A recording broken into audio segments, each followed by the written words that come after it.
Welcome to Refirement Life, the podcast for anyone navigating life transitions or planning to make life transitions to ensure your next years are your best years. Listen in for insightful, generous, and sometimes humorous conversation. It's time to get fired up with Christine Zamuda and Muge Wood, your hosts for this latest episode of Refirement Life.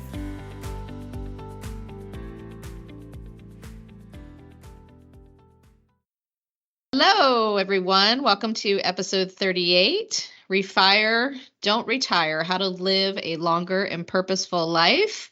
I'm here with the fantabulous Muge Wood. Hold on. I think you just invented a new word. I like that. Fantabulous. Yes. Yeah. I love it. I think so. Fantastic and fabulous. It goes together so well. Both begin with F. Yeah, that's exactly a good right. word that begins with F.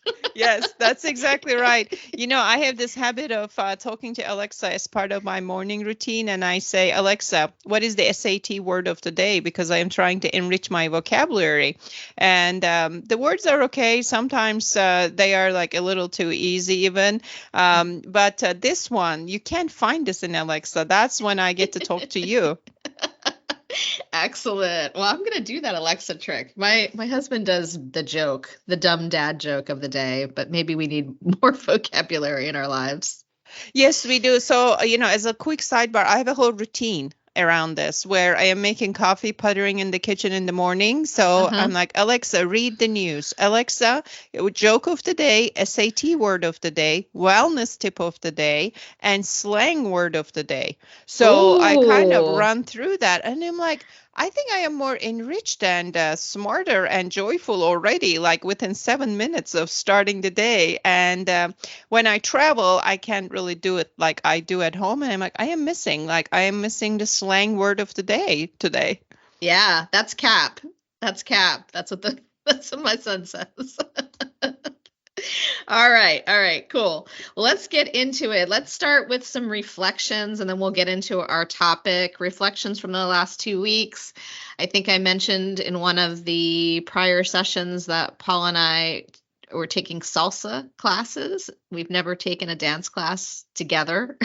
What was it? Was it a Christmas present experience? It actually wasn't. A friend of mine threw a Valentine's Day party and she really likes to dance and mentioned that we should all take a salsa class. So we did all sign up. And then two of the couples, both husbands got sick.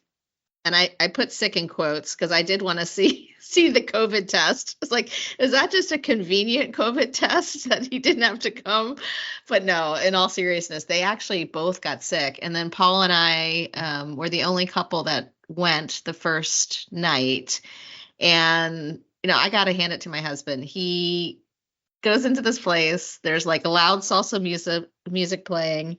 It's a proper dance studio. So there's mirrors everywhere. Like think of like Staying Alive and, people moving back and forth. And I was like, oh my God, like this is a lot for him. And we went in and had a wonderful and really, really fun, full of life instructor. His name is Mario. Hilarious. And there were about 30 people in the ballroom. And he managed to actually get us all moving in the right direction, the same direction.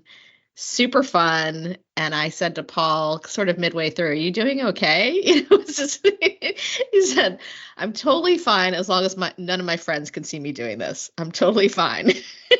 Wow, that is awesome. Yeah.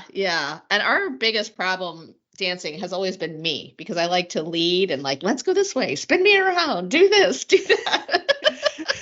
Let's get more moves in. Yeah, put in a dirty dancing move. Lift me up and spin around. We've done that. He's actually caught me. I did that with him in a bar in where is it? The Rusty Rudder down at the beach. I said, I think we can do this. Ready? And yeah, he caught me. Wow, that is bold. Actually, I love that movie, by the way, because of the Yes. dance and music, and I have a little sculpture on my coffee table about a woman getting lifted, and that's my favorite signature move that I never really got to experience. But big kudos to you and Paul for trying something so new and possibly loving it. So I am thinking we may have ourselves the new king and queen of salsa. And you know, we have taken dance lessons in the past, but never in a place with all the mirrors and stuff. Yeah. I think that can make you even more self-conscious. But wow, amazing. And how did you feel afterwards? We felt great. Like we were very proud of ourselves. Yeah, Because we kept absolutely. getting, better. We knew like the places where we were.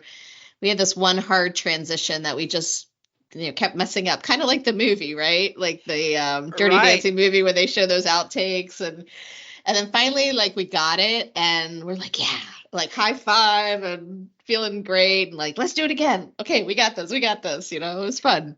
Yeah, that's awesome. That's awesome. Well, I would love to see that at some point, maybe after you guys exercise or practice a bit more. Yes. That is awesome. I think music and movement are just big mood boosters and energizers, I find.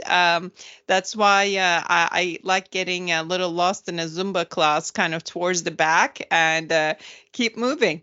Absolutely. Absolutely. Yeah, it was super fun. And we have the baseline before video where we just took our first lesson, which looked really awkward and robotic. So hopefully, we'll continue to improve and have some fun along the way. So tell me about your last couple weeks. What's kind of top of mind with you? Yeah, sure. So last 2 weeks have been incredible. I had the chance to host two of my very good friends from college. We go way back, obviously, and this was their first visit to Houston. They came to visit us, and I enticed them to come see Houston. I said, rodeo is going on. There will be handsome cowboys and animals everywhere. So they came. We had a lot of laughs. We went to see NASA. We experienced the rodeo. There weren't necessarily cowboys running around in wagons in streets, but there were many of them on the rodeo grounds. And we had just such a great experience that really filled my cup. And then one more thing I'll call out is my husband Brad and I went to Austin for a couple things, and we said, okay, we've been to Austin so many times, and this time we are going to visit LBJ Library. We just think presidential libraries are just such a capsule of historical events and help you appreciate and learn what may have happened at the time. So it was extremely well done. The first presidential library that is actually on a university campus. And what I learned from that is just the importance of context when we evaluate a situation, especially back in time. We focus a lot on what happened, but then the context of things, I think, really make a difference. And the dilemmas that the president at the time, LBJ, has gone through, and his track record on civil rights is just so inspiring. But I also saw something that I haven't seen before in a presidential library, which is that the first floor was dedicated to history of music in America. So it started all the way from 1900s and to today. It was a chronological evolution of music. There were the jumpsuit of Elvis and the outfits of performers and the guitars. It was just so fun to look at history in that context. So if for our listeners, you want to come to Austin, I would recommend this as a stop to pause and reflect at a crucial point in time. That's fantastic. Yeah. And music can take you back. You could just hear a song and instantly know where you were, what you saw, who you were with. And I imagine that was pretty amazing to see that like layered on top of the history there. Yes, absolutely, absolutely. And the significance of a song and how it may have moved the nation at that point in time and be an inspiration. And I guess reflecting on our reflections, both of our reflections today involve music. Yes. So to the point of it being a significant booster. Yeah, mood booster for sure. Mood booster, yes, exactly. So building upon that, what is the secret to longevity? What can we share with our listeners today? Yeah, so I came across this great little TED Talk, and it's super short but very impactful, and it's called, amazingly, Refire, Don't Retire, How to Live a Longer and Purposeful Life. And the woman who provides this talk, her name is Dr. Cynthia Barnett. And she talks about some of her life lessons. She's now in her late 70s.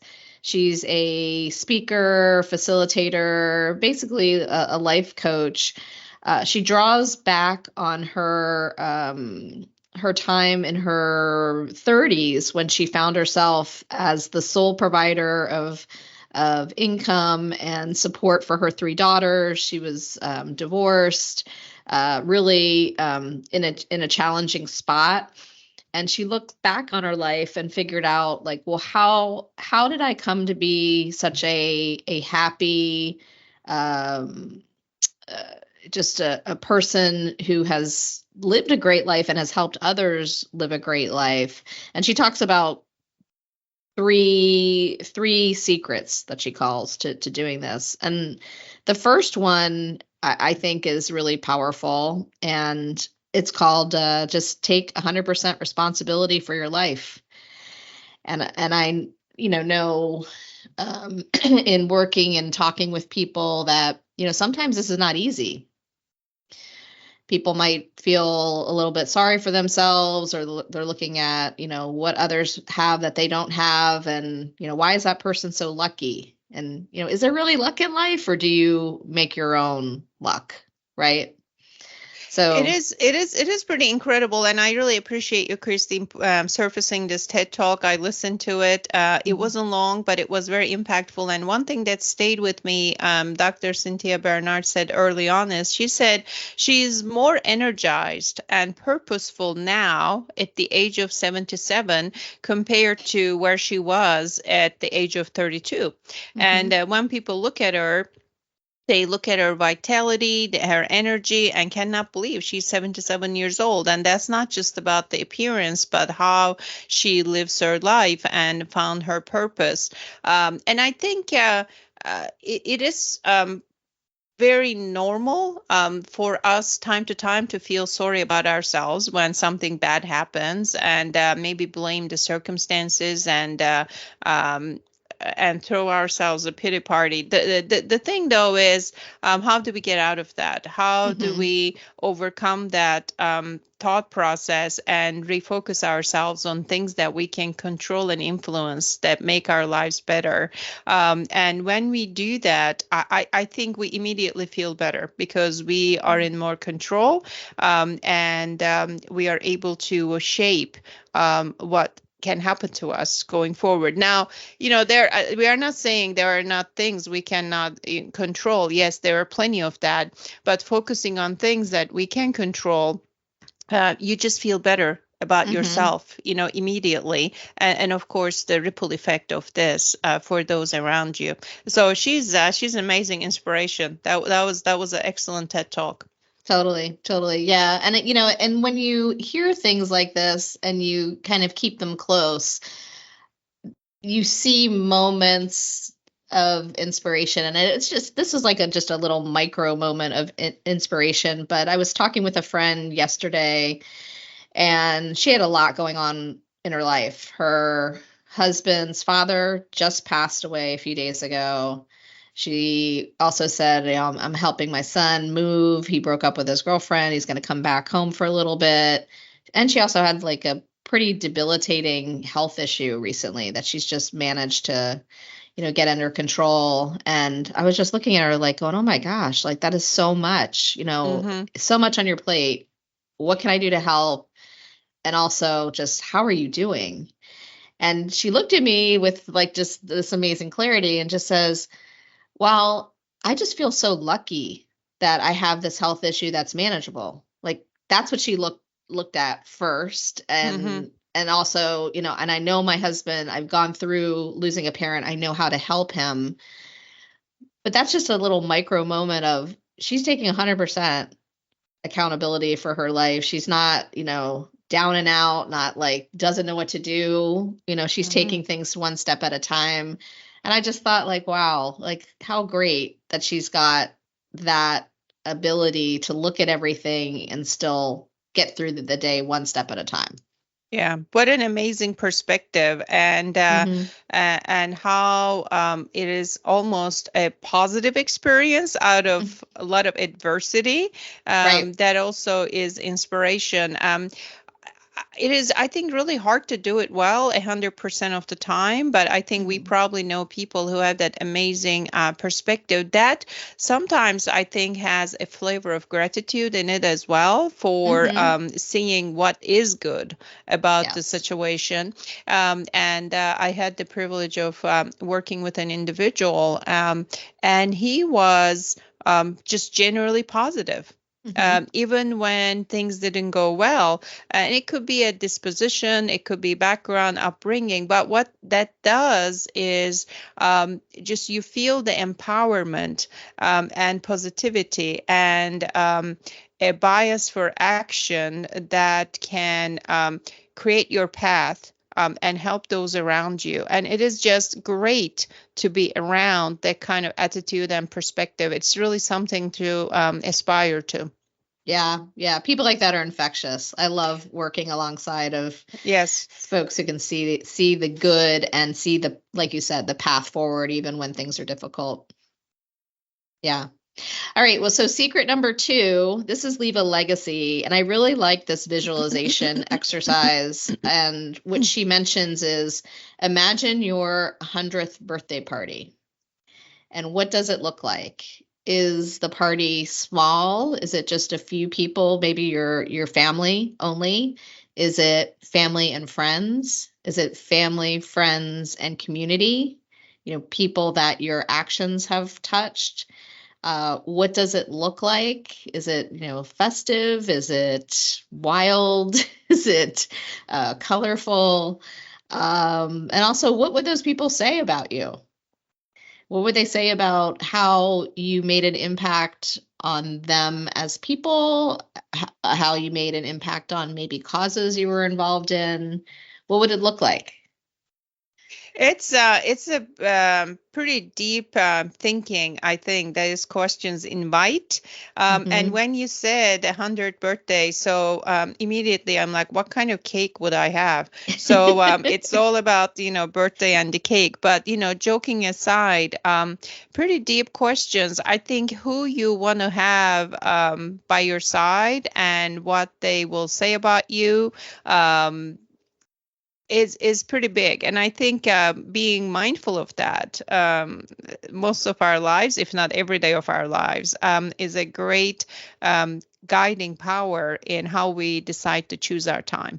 And I Hmm. think in her podcast, she says she found her purpose that really motivates her every day, which is STEM cause. She's creating opportunity for the youth, especially girls, to explore opportunities in STEM careers. Science, technology, engineering, mathematics, and she's clearly motivated and energized by that, and she is pouring her energy into making a difference and helping the lives of many. And that's the legacy she decided for herself that she's calling out. So what is that going to be for each of us? And for us to decide that and move towards that is just incredibly powerful. And it probably goes back to the prior point: when you have such a strong purpose that becomes your legacy, probably we would also have less time to feel sorry for ourselves when adversity hits us.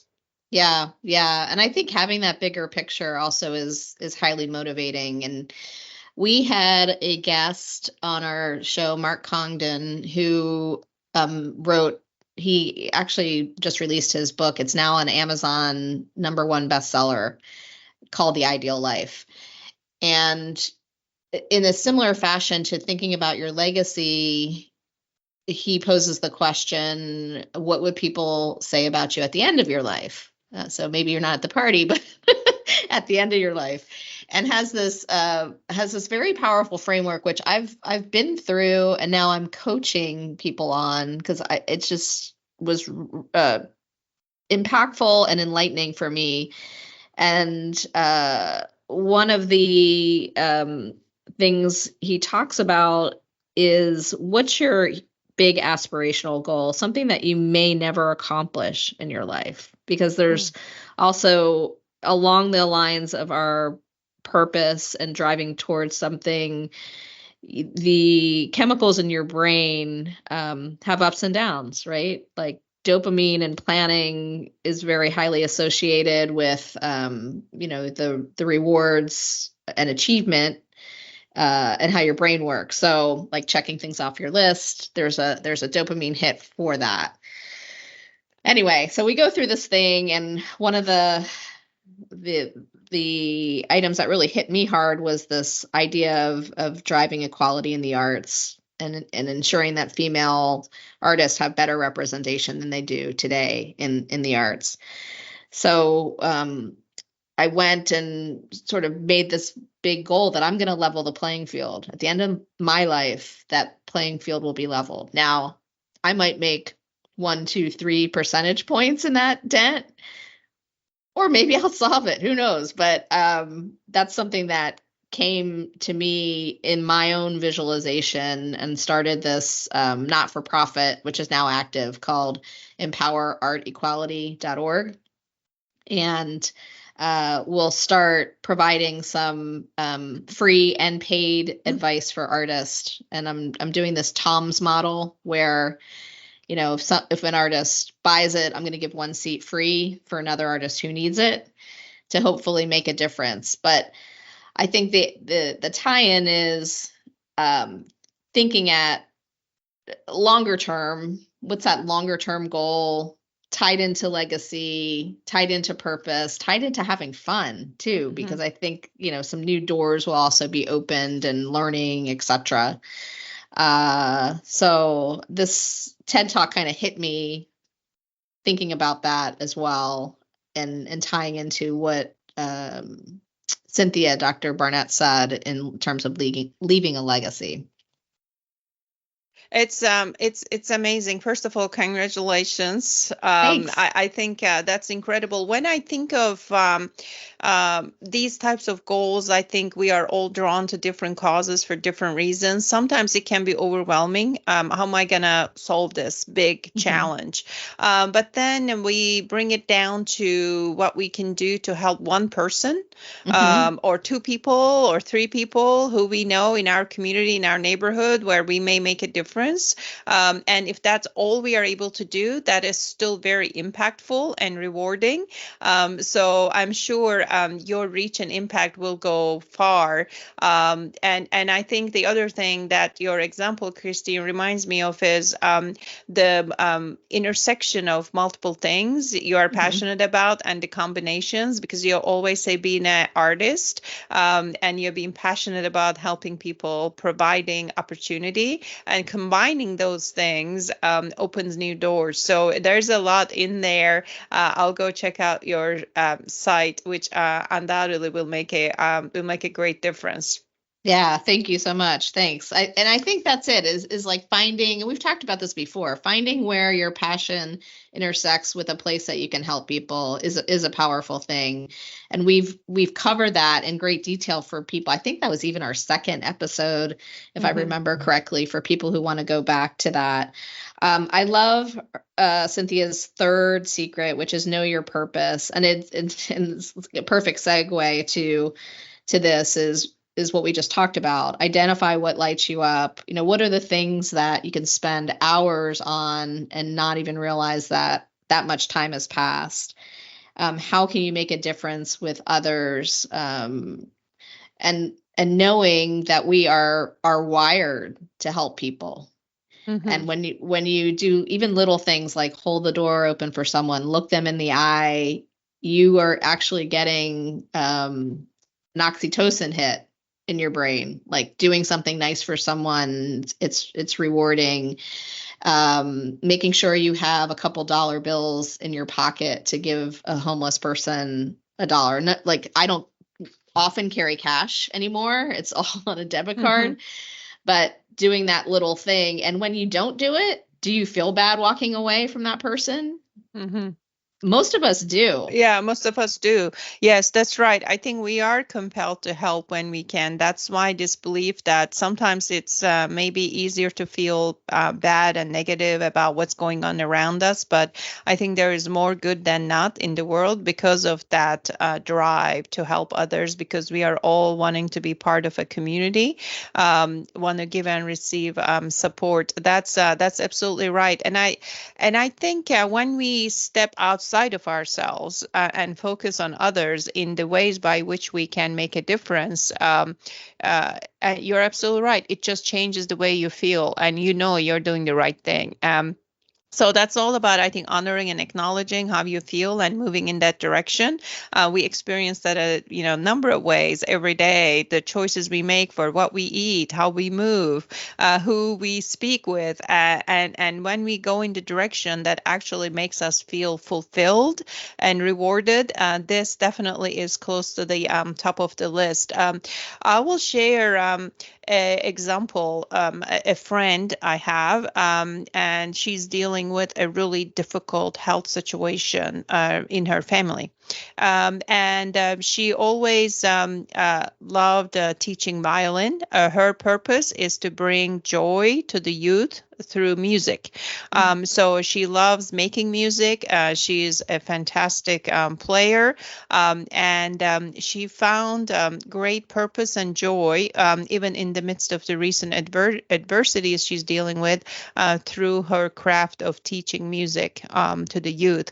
And I talked to her recently, and she said, her endeavors are actually beyond teaching music, because when she connects with the youth that she's teaching, she also becomes a bit of a mentor and coach in their lives as they navigate growing up. And transitions that they are experiencing at high school, middle school, transitioning to maybe what is happening beyond high school. And a lot of the times they just appreciate being listened to by someone who is not a parent, teacher, but someone who is more objective third party who can probably listen a little bit better. So, and she said that has brought her great purpose, joy in navigating highs and lows of life that are inevitably, part of, human condition. How awesome. How awesome. And like some of her, I think her interactions with those students at this time could be so life-changing. Right. Absolutely. Absolutely. Absolutely. And I think that's it. And sometimes we probably don't know the extent of our impact, and that's okay. We may not know. And some of the difference we make may not have to come out of hundreds and hours of volunteering. Sometimes a good conversation with somebody may make a difference in just being the influence and support in that person's life, and vice versa. So I will also share one more thing I read recently. We are always interested in longevity, and living a purposeful life is part of it. And there are all kinds of studies that talk about it's not just only what you eat, but how you spend your time that determines your quality of life and longevity. So recently, a 114-year-old woman, Elizabeth Francis in Texas, became the oldest living person in the U.S. So she has lived through much of history and recently celebrated her birthday surrounded by family and friends. And her daughter is reflecting on what contributed to her longevity in her case. And she's saying Elizabeth Francis never learned to drive. She walked or took the bus to go where she needed to go. She worked most of her life, and then she came home and always prepared a nutritious meal for her family and took the time to spend time with her family and friends. So simple, very simple, nothing too amazing. She didn't traverse the globe, and but yet she thrived on that routine and being there for her family and friends, and that became her secret to longevity and purpose. So I think it just all depends on what is driving us, what's motivating us, but understanding and honoring that I think brings a lot of joy to us and those around us. That's awesome. Well, happy birthday, Elizabeth Francis. Giddy up. Elizabeth Francis, she is going strong with the tiara and celebrating her birthday. Yes, indeed. I love it. I love it. So I guess for our listeners, the couple things to think about is think about what your 100th birthday would look like. Think about how you are or could be doing a better job of taking 100% accountability for your life. What does your legacy look like? What are the micro and macro steps that you can take to start building upon that? And then, think about your purpose. What things light you up? What are the ways that you can make a difference and an impact on others in a way that, gives your life true meaning? Love it. Lot of things to reflect and think about. And I will add that it's never too late to start and move in the direction that gives you that fulfillment, fills your cup, gives you purpose and joy. Never too late. And it's something I think we all owe ourselves to think about and reflect on, so that we do the things that we are meant to do with our gifts and talents, and live our lives fully every day, and also leave the legacy that we can be proud of. So awesome. Thank you, Christine. This was awesome. It just left me with a lot of thoughts, and I think it's particularly poignant that you and I are recording this podcast today. That's also the International Women's Day. So happy Women's Day to all the women out there and those who support them. I think it's a great time to spend today reflecting on these questions, maybe a little bit more deeply. Absolutely. Well, thank you, Muge. It's always great to see you, my friend. And with that, we'll sign off. Until next time. Till the next time.